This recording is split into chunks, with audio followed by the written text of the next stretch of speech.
Dr. Agus berkenan kepada kita semua pemirsa TVmu untuk tetap menyemangati nakes-nakes kita dan pasienkes kita juga tetap bersemangat di pandemi yang semakin meningkat ini. Monggo Dr. Agus. Oke, bagi kita menjadi tenaga kesehatan itu adalah pilihan. Dan kita di Muhammadiyah senantiasa diajarkan bahwa melayani pasien di rumah sakit adalah jalan ibadah dan sekaligus jalan dakwah. Maka ketika kita di rumah sakit itu bukan sekedar bekerja, tapi kita dengan spirit beribadah dan berdakwah. Maka kita yakin pelayanan yang kita lakukan adalah bagian dari sabilillah. Maka ketika kita dipanggil karena melakukan pelayanan kesehatan, insya Allah kita dipanggil di jalan Allah.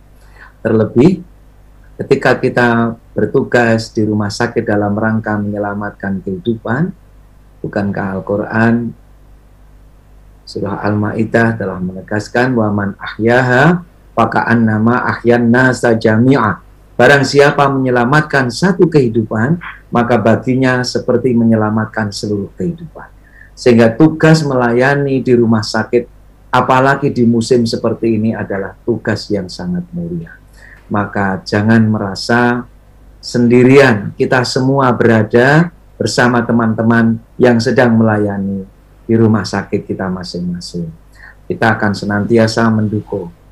MPKO Pimpinan Pusat Muhammadiyah sedang mempersiapkan bagaimana kita bisa saling menyapa, dan sebagaimana biasa, rutin Profesor Haidar Nasir, Ketua Umum Pimpinan Pusat Muhammadiyah, selalu menyapa, dan ini biasanya Mas Budi yang menyiapkan acara ini, menyapa kepada nakes-nakes kita yang berada di rumah sakit.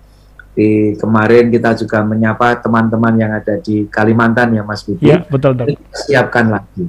Bagaimanapun juga untuk minggu-minggu ini suasananya memang semakin berat. Sebagian besar harus isolasi mandiri. Perawat, dokter spesialis, dan kita tahu ketika ada tenaga kesehatan, apapun itu profesinya, harus isolasi mandiri, mesti akan mempengaruhi kualitas pelayanan.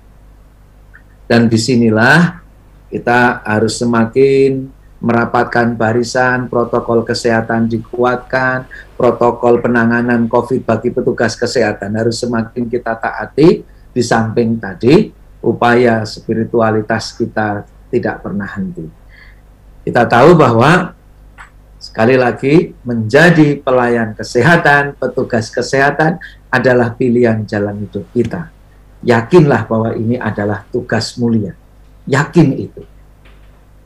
Pimpinan pusat senantiasa mengapresiasi setinggi-tingginya terhadap kinerja teman-teman yang ada di lapangan.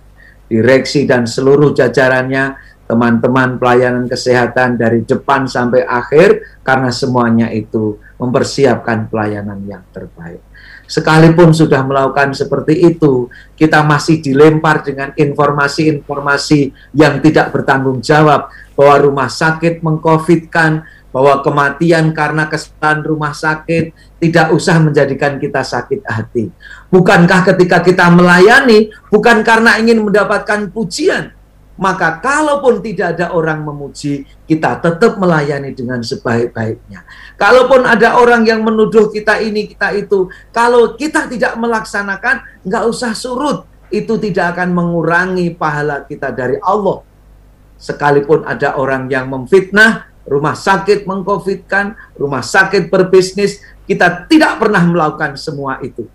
Bahkan kalau orang bertanya, sebagian petugas kesehatan memilih, sungguh kalau saya dibolehkan memilih, saya memilih tidak ada pasien COVID di rumah sakit ini. Tapi kita tidak bisa memilih, apapun kasusnya harus kita hadapi. Bukan rumah sakit yang meng-COVID-kan. Dan ini perlu Mas Budi, pencerahan dari media, pencerahan dari lembaga-lembaga swadaya masyarakat, di samping dari pemerintah yang sudah lakukan, agar tidak ada lagi simpang siur informasi yang menjadikan tenaga kesehatan jadi merasa sendiri sekarang ini menghadapi. Dulu ketika awal-awal, bayangkan, orang tepuk tangan di jam-jam tertentu terhadap tenaga kesehatan, memberi apresiasi. Sekarang sedih, bahkan ambulan di jalan saja dilempar, tidak hanya sekali, Dan ini menjadi hal yang tidak sehat yang harus kita lawan.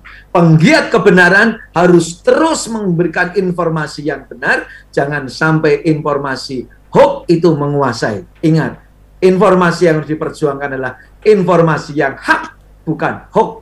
Sehingga kalau anak muda sekarang ditanya, apa lawan kata hak? Lawan kata hak adalah hoax. Jangan percaya informasi hoax.